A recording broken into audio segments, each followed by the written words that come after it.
ಕನ್ನಡದ ಜನಪ್ರಿಯ ನಟ ಡಾಕ್ಟರ್ ವಿಷ್ಣುವರ್ಧನ್ ಅವರು ನಿಧನರಾಗಿ 14 ವರ್ಷಗಳಾಗಿವೆ. ಆದರೆ ಇಂದಿಗೂ ಅವರ ಅಂತ್ಯ ಸಂಸ್ಕಾರಗೊಂಡ ಜಾಗವನ್ನು ಅಭಿವೃದ್ಧಿಪಡಿಸುವ ಕೆಲಸವನ್ನು ಯಾವುದೇ ಸರ್ಕಾರ ಮಾಡಿಲ್ಲ.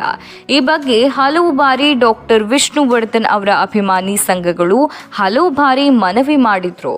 ಸರ್ಕಾರದಿಂದ ಯಾವುದೇ ಸೂಕ್ತ ಪ್ರತಿಕ್ರಿಯೆ ಸಿಕ್ಕಿರಲಿಲ್ಲ.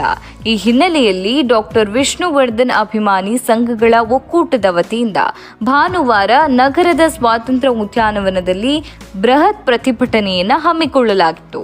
ಈ ಪ್ರತಿಭಟನೆಯಲ್ಲಿ ಕನ್ನಡ ಪರ ಸಂಘಟನೆಗಳು, ಕರ್ನಾಟಕ ಚಲನಚಿತ್ರ ವಾಣಿಜ್ಯ ಮಂಡಳಿ, ಕಲಾವಿದರ ಸಂಘ ಆದಿಯಾಗಿ ಡಾಕ್ಟರ್ ವಿಷ್ಣುವರ್ಧನ್ ಅವರ ಒಡನಾಡಿಗಳೆಲ್ಲರೂ ಭಾಗವಹಿಸಿದ್ರು.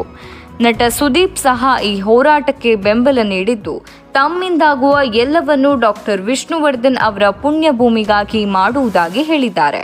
ಡಾಕ್ಟರ್ ವಿಷ್ಣು ಅಪ್ಪಾಜಿ ಸ್ಮಾರಕ ಕುರಿತು ನನ್ನದು ಅಂದು ಇಂದು ಒಂದೇ ನಿಲುವು.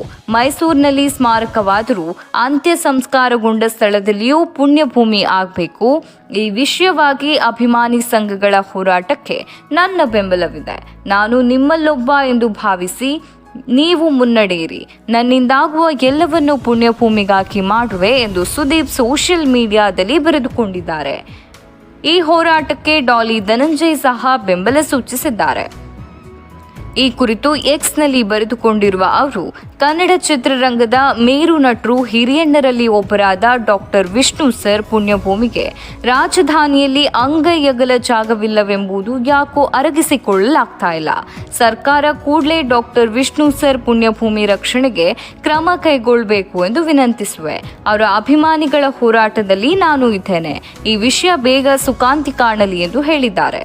ಬರೀ ಸುದೀಪ್ ಅಥವಾ ಧನಂಜಯ್ ಅಷ್ಟೇ ಅಲ್ಲ, ವಸಿಷ್ಠ ಸಿಂಹ, ಸತೀಶ್ ನೀನಾಸಂ ಮುಂತಾದವರು ಸಹ ಈ ಹೋರಾಟಕ್ಕೆ ಬೆಂಬಲ ಸೂಚಿಸಿದ್ದಾರೆ. ಇನ್ನಾದರೂ ಈ ಪ್ರಕರಣ ಸುಖಾಂತ್ಯ ಕಾಣ್ತದ ಎಂಬುದನ್ನು ಕಾದು ನೋಡಬೇಕಿದೆ.